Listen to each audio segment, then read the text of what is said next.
If I'm being totally honest, I do not think that trailer was as good as it could have and should have been. As someone that has been a little bit more skeptical about this project, I was expecting to be a lot more excited after we got our first trailer for this movie. I think that this movie will be a lot of fun, but I watched that trailer and it just kind of affirmed my fears about the film, which is that it's just going to be Mash My Toys Together, the movie. Will I have a lot of fun doing Mash My Toys Together, the movie, with a couple heroes punching each other? Of course I will, because I just love this stuff. But if you're following up Infinity War and Endgame, they were more than just Mash My Toys Together movies. It lacks any hook beyond what I already knew, which is look at all these characters that are going to be in it. Of course, we're going to say it's the biggest threat. Of course, they're going to mash into each other. Of course, they're going to stand in circles around each other, but it lacks any hook beyond that. I already knew we were going to get that. So all you've shown images of it, and it looks fun, looks like something I'll enjoy, but what it didn't do is really sell me on what is different about this. What is the story? What's going on with Doom? Why is he such a big threat?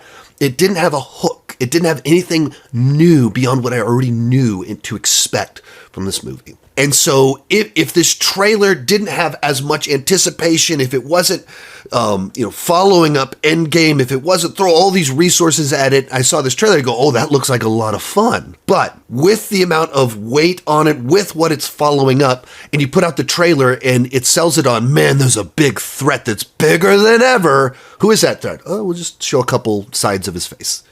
Like, we don't know anything. We're just like Thor just hyping up. We got a big threat. And then just a bunch of shots of heroes hugging each other, standing in circles together, or fighting each other and kind of like smirking a little bit. Like, I already knew that's what the movie was. I already knew that. And so it's just selling me on the thing that we already really did with the chairs, but like the big version of it, the shots from the movie version of it, without anything kind of beyond that. Welcome, players, to the next level. Here on the Batmandrew podcast, we believe that life is an immersive experience, best lived one campaign at a time. Every week, we load up a new save file and dive deep into the most interesting worlds across video games, movies, and all things fandom, all brought from the perspective of just an everyday regular dude like me. Today's mission is locked and loaded and ready for launch, so grab your controllers and remember, your campaign starts now. What's up, everybody? Welcome to the Batmandrew podcast. Listen, I am stupid excited. I need to preference this episode by saying I am stupid excited for the Avengers Doomsday movie. But I would not be honest with you if I didn't tell you that that video that you saw right before our opening intro, if I didn't relate to how this guy feels a little bit, right? Okay, so understand, going into this, people in the comments, please make sure you understand. I am excited for the Avengers Doomsday movie. I cannot help how I feel about that trailer, though, right? So this is only reviewing the trailer. This is not talking about my expectations necessarily or what I think the movie's going to be, because honestly, even though there's a lot of leaks out there, I don't know if we truly know. I don't know if we truly know what this movie is going to be about. And I think that that's okay. I think that there's a lot of surprises that they're going to give us in this movie. I think there's a lot of things that they're not showing us. And that's typical Marvel fashion, right? So there's nothing wrong with that. I'm excited. I can't wait for this movie.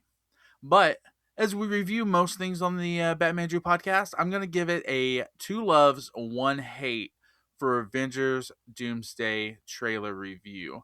And like I said, in that opening video, I think the guy makes a fair point of it is a mesh your toys together type narrative for this trailer, right? Like, what did we truly get and understand? Now, the dialogue I can love and appreciate, especially Thor's dialogue, where like, hey, I've fought against people much greater than you and have feared, against villains that I feared far less than this guy, right? So I love the dialogue, and I love the fact that we're getting our Thor back, right? Like Thor, gosh, the Thor we got in Love and Thunder, we watched some clips of that movie because Grayson has um a Mjolnir hammer. It's the lightning one where, you know, like it's all looks like it's all broken apart or whatever.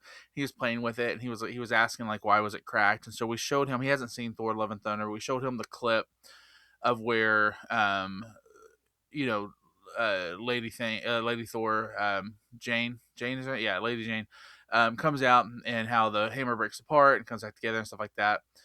And just watching that movie, seeing the potential that could have been there, but seeing the fucking ridiculously idiotic take that we got of Thor in that movie, I'm glad we're getting back to a much better Thor because I do think it needs this, right? I do think this movie's going to make all the money. It is. I even if it's a bad movie, it's going to make a lot of money because people are excited. It's an MCU movie. It's the Avengers coming back. They want to see Robert Downey Jr. as Doomsday. They want to see Steve Rogers come back as Captain America. The problem is what does this movie do after that? Right? Like what like okay, you get the big spectacle and splash, but is there a true narrative story here to tell? Is it just again a mesh your toys together type movie? And if it is, I mean there's nothing wrong with that. But that's not what the MCU needs right now. It needs a win drastically. It's set up very well. Like I thought that Thunderbolts was really good. I wasn't a huge fan of Fantastic Four, but I thought it wasn't I didn't think it was a bad movie. You got Spider-Man Brand New Day coming out, which looks like it's going to be really good. You need to string together and capitalize on these wins. So this movie's got a hit. It really does. And I think that there's several reasons why it will. But for this specific video, and we'll talk way more about Avengers Doomsday leading up to it, I'm sure. But for this specific video, we're going to talk about the trailer itself. So there's two things I loved and one thing I really didn't like. Let's dive into it. So, for the number one thing that I loved in this trailer, I love the X-Men. I did. I love the comic accurate X-Men. I think that visually this is the exact style of X-Men that we've wanted since the 2000s, right? Back then, studios were so afraid of the traditional comic suits that seeing Cyclops firing his optic blast with the classic comic accurate gear just proves that this was the right look all along, right? And that's fair to say in hindsight. I get it. Like, there's even a line in the first X-Men movie of like, "What were you expecting? Yellow spandex?" To when Cyclops was talking to Wolverine. I get it. I understand that. Then it may not have worked. I don't know, but I do think that this visually looks absolutely amazing. My only, I guess, I don't know. What's the word I'm looking for? My only not hesitation for it, but I guess the thing disappointment. Jesus Christ, what's wrong with me? My only disappointment in the X-Men being in this movie is that it doesn't look like we're going to get obviously the full cast of X-Men. Like I would love to see what they could have done with like a Jean Grey and the traditional comic accurate suit. I would have loved to have been able to see other X-Men, and who knows? They might be in here. Who fucking knows? Like I generally don't think we know all the people who are going to be in this movie. But I would have loved to have been able to see like Iceman in it and see what they could have done with the CGI for Iceman for Bobby. And obviously Wolverine. I think Wolverine's going to be in this movie. I do. I think Wolverine is going to be in Avengers Doomsday. I think there's potential that Deadpool is in this movie as well. With that being aside, what we did see of the X-Men, I thought looked great. You gave us Gambit. I get it. People were excited about Gambit, especially after Deadpool and Wolverine. I like Channing Tatum as Gambit. I'm not a hater on that casting. I think it's a pretty good casting for Gambit. I just there was way more X-Men I would have rather have seen in this other than Gambit, but that's okay. Like I'm for it, right?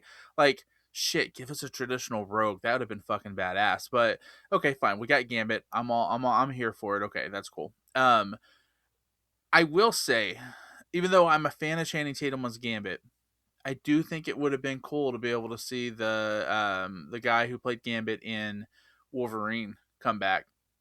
I don't remember his name off the top of my head. It's like Tyler something, Hitchin, I think maybe, but that would have been really cool to be able to see him come back as Gambit. I would have really loved that, but look, that's okay. That's fine. Yeah, like what we're getting from the X-Men in this movie, from what we've seen from the trailer, all looks really good and really solid, and they all look like they are older, withered, beaten down versions of these characters, and that's what we want. We like, obviously you can't hide the fact that Professor X and Magneto are fucking old in this movie, right? I love both, Ian McKellen and not Hugh Jackman, Patrick Stewart. I think they're both great, but they're old, right? And you can't hide that. So I think that the route that they're taking, giving us obviously an older withered X-Man was a good call for this movie, right?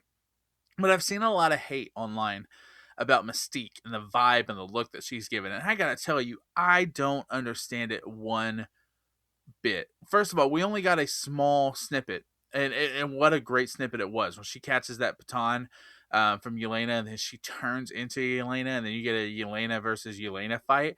That was pretty fucking cool. But the way Mystique looked, first of all, the what's going to be the more traditional white dress outfit from Mystique is fantastic, because why we went to a no clothes at all version of Mystique, I don't understand. I really don't. To me, it never really worked, other than the fact that it was like, hey, look at these two hot women. We could really show off their bodies pretty well with what they're wearing. And I don't know. I don't find it necessary, but I think that Mystique looked absolutely great, and she got a lot of unwarranted hate on the internet for her makeup, and but her look honestly was completely spot on. And the fact she also looked a little bit older in this. A lot of people were talking about the markings on her skin. Whatever the little patterns of on her skin that her mutation makes. The fact is that in this they found a way to make it not only look good but also make it look like it had aged, right? Like, and I don't mean this in a negative way, but it almost looked like aged, like sunspots. Is that what they're called? Like the little things on your face that can kind of come through. I don't know. I felt like they did a good job of showing us an older, more mature Mystique, and people were also hating on her hair. I thought her hair was great. The When you look back, especially at the Jennifer Lawrence Mystique, the hair was terrible. The hair looked like a fucking helmet. It was awful. And so I don't get the hate for the way Mystique looked. I thought she looked great. So my number one takeaway, the thing I loved about this trailer, was the comic accurate X-Men that we're getting. I think that it was very, very, very well done. Second thing that I loved. Second thing I loved about this trailer, and this one's probably going to be a controversial one, but right now, currently, there's no face in the MCU. There's not. Like, you have Thor, but Love and Thunder really kind of downgraded how we feel about Thor. You had Steve Rogers, but after Endgame, he's been absent. You had Tony Stark, but after Endgame, he obviously has been, busy being dead. Um, and so there was no true face of the MCU. And I know that, stories have talked about how they were really wanting, T'Challa to be that face. But then obviously the tragic passing of oh man, why am I blanking on his name? Um, the guy who plays Black Panther. I don't want to not get his name. I don't want to pass over it because he's Chadwick Boseman. I don't know why I forgot that. I didn't even get it all the way typed into my my Google browser. The tragic passing of Chadwick Boseman. Um, Obviously they had to redirect a little bit, and so there's been no true face of the MCU, and we got one Fantastic Four movie in the books, and it came out with mixed reviews, and honestly, there was a lot of things they did right. I just think that there were a lot of things in that movie, like, it was no fault of the actors in it. I thought the casting for the Fantastic Four was great. The movie just didn't hit. It felt a little off, and I think a large part was because it was in a universe that wasn't our own, and the opportunity to create stakes that weren't impacting our greater universe were missed, because I think that they could have done some things like, the villain never really wins, right? Like, people, there's really never any true consequences.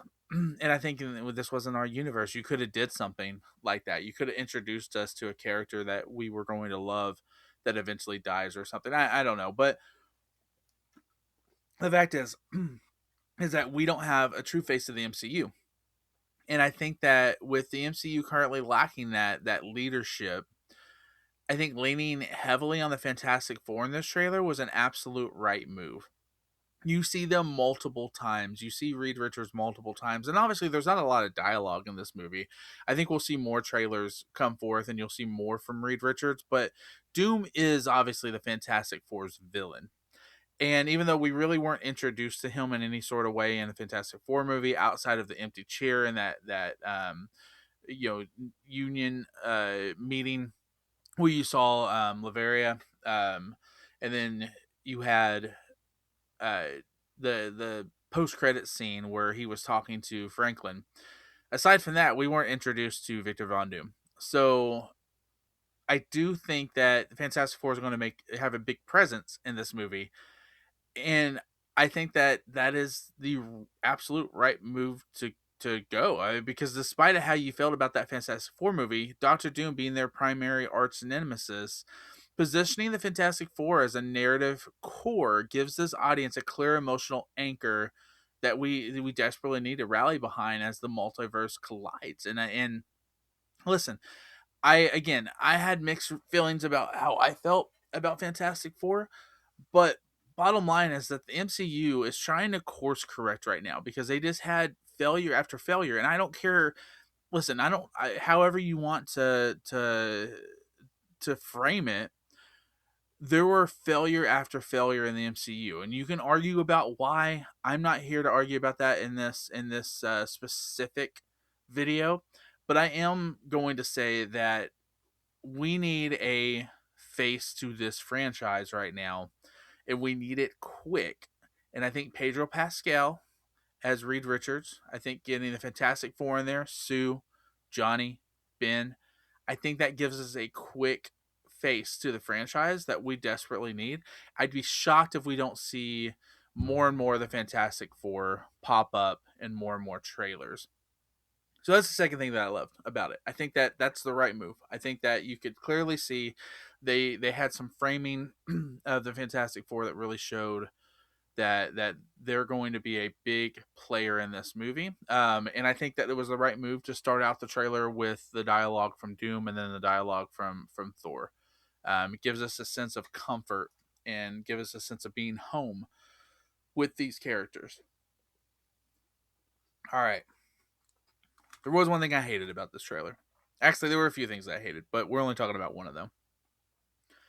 The mesh your toys together Band-Aid. Like, listen, here's the thing. The trailer relies heavily on nostalgia and action beats. It really does. And it really screams, hey, remember all these characters you loved? Watch them fight each other. And then while the action looks phenomenal, it does nothing to relieve the underlying worry that this movie was a knee-jerk, rushed reaction to the Kang Dynasty fiasco. And, when they went out and they got the Russo brothers to come back, they went out, they got Robert Downey Jr. to play Doom. They went out, brought back Chris Evans and Steve Rogers, and they started to try to piece together, they used the Loki show to end the Kang Dynasty. They tried to piece together a winning formula to get back to, where they're not losing money on some of these movies and to get people truly excited again about the MCU. Was it a money grab? Sure, everything's a money grab. They're trying to make money. I have no problem with that. But it felt at the moment, and it still feels like now, like, hey, let's go back to the things that worked and not let's progress where we're going from here. That's why I think that the MCU is in for a hard reboot after Secret Wars. I really do. And I think right now, looking at listen, I'm going to be absolutely shocked if in between Doomsday and Secret Wars we don't get Tony Stark back as Iron Man, because that's all they have. That's what they're banking on. And the problem is that I think that moving into the next saga, they've already talked about how they want it to be the Mutant Saga. moving into the next saga. The problem with the layout that you're giving us here is it looks like we're going to fall in love with some of these X-Men characters and how they should have been portrayed. Like the Fox franchise did Cyclops so fucking dirty. And I might make an actual editorial video about this one day. Poor Cyclops could have been so much better than what he was portrayed. And it looks like this is giving us the Cyclops that we want. And so, with that being said, are you just going to turn around and take them all away from us and end up giving us the baby X-Man? Especially if Sadie Stink is truly Jean Grey. I made a video about this a couple of days ago. It's up on the channel. That's going to give us, actually no, it's not up on the channel. I replaced that video with this one. So spoiler for an upcoming episode of the Batmandrew podcast. That's not the X-Men that I want. It's not. I don't want the baby X-Men. I want adult, characters. Like you look at the MCU. When the MCU started, Tony Stark wasn't fresh out of college. Gave us adult characters. I don't want the teeny bopper X-Men, but that's for another episode. The fact is that when the MCU was at its peak was when it was a masterclass of storytelling, like Infinity War and Civil War, relying purely on cameos and multiverse classes. Feel like Marvel is doing nothing but banking on nostalgia rather than substance. And that's what the trailer gave. That's the vibes it gave to me. Am I excited about it? Sure. Am I excited to see Gambit fight Shang-Chi? Absolutely. Am I excited about a Yelena versus Yelena battle because of Mystique? 1,000%. Do I want to see what leads Cyclops to the big optic blast that we got from, throwback to the comics? I do. But I also want some real substance to our story here. And I don't know if we're going to get it. Like, there's going to be an underlying story. There is. But, like, is this just a course correction for the MCU? Or do they have a true, like, narrative direction that they want to go? Is this a financial movie, or is it a let's plan for the next 10-20 years like we did the first time around for the MCU? Those are the questions I just don't know, and the trailer did nothing to be able to kind of relieve some of those questions for me. So am I going to be there opening night? Absolutely, 100%, without a doubt. It's going to be a blast to watch, but as a fan, I wanted proof that there is a true long-term vision behind this chaos, and I'm hoping that some of the future trailers give me some of that piece. So, all right, guys, question is for you. Are you hyped about all the characters being on screen together, or are you a little bit worried that Doomsday is leaning too hard on nostalgia over actual story? I really would love to know your thoughts. Leave them in the comments below, especially if you truly disagree with me. Don't just come in and tell me I'm an idiot, but tell me why you disagree with me. I'd love to be able to kind of keep a good conversation going in the comment section. So remember, guys, to always like and subscribe, and more importantly, share, because good friends share shitty podcasts with good friends, and that's what we are, guys. We're shitty podcasts that you can share with your best friend leading up to Avengers Doomsday. Do not forget to hit that share button, please, guys. Also, I wanted to tell you that if you're stuck around this long listening to the podcast today, I know that it's hard to make time for the things that we love, so the fact that you stuck around this long truly means the world to me, and I just want to say thank you for being here. I'll catch you guys again at the same Batmandrew time on the same Batmandrew channel.